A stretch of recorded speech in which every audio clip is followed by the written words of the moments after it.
নমস্কার বন্ধুরা, আবার একটা ভিডিওতে আপনাদের সকলকে জানাচ্ছি স্বাগতম। ফলহারিণী অমাবস্যার ভোগের ভিডিও আজ আমি তোমাদের সঙ্গে শেয়ার করব। আমি যে গত মাসে মাকে ভোগ দিয়েছিলাম সেই ভিডিওটা আমি তোমাদের সঙ্গে শেয়ার করেছি। ভিডিওতে একজন আমাকে কমেন্ট করেছে যে নিজের হাতে রান্না করা ভোগ নাকি ভগবানকে দিতে হয় না বা যে কোনো দেবদেবীকে দিতে হয় না। ওই কমেন্টেই আরেকজন ভদ্রলোক কমেন্ট করেছে যে আমি রোজগার করে যদি কোনো দেবদেবীকে যদি দেই কোনো কিছু, সেটা যদি দেবদেবী যদি গ্রহণ করে, তাহলে নিজের হাতে রান্না করে খাবার দিলে সেই দেবদেবী বা সেই ভগবান কেন গ্রহণ করবে না?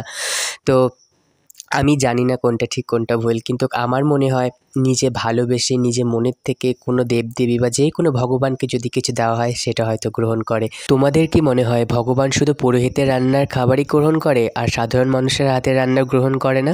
তো তোমাদের কি মনে হয় সেটা আমাকে কমেন্ট করে জানিও। গত মাসে আমার সঙ্গে এটা ঘটেছিল, তাই আমি আজ তোমাদের সঙ্গে এটা শেয়ার করলাম। কেউ এটা খারাপভাবে নেবে না, কিন্তু আমি তোমাদের সঙ্গে সব কথাই শেয়ার করি, তাই আমি এটাও শেয়ার করলাম।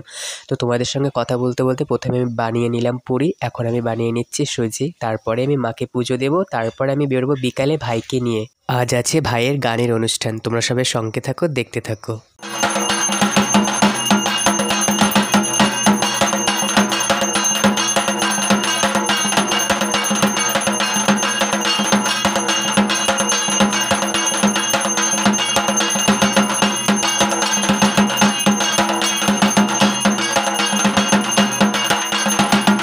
হ্যালো ফ্রেন্ডস, এখন আমি বিকেলে বেরিয়ে পড়লাম ভাইকে নিয়ে, কেননা বিকেলে ভাইয়ের অনুষ্ঠান আছে।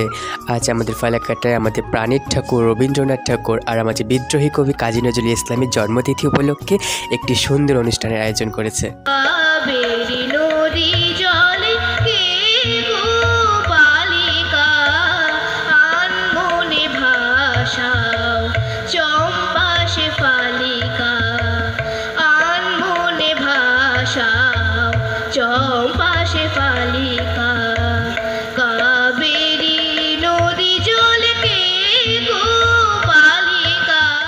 ভাইয়ের অনুষ্ঠান শেষ, বাবাকে ফোন করলাম, বাবা চলে আসলো আমাদেরকে নিতে। তো আমরা এখন বাড়িতে যাচ্ছি। তো আজকে মিনি ভ্লগটা এতটুকুই ছিল। ভালো লাগলে লাইক কমেন্ট শেয়ার করে দিও। দেখা হচ্ছে পরের ভিডিওতে।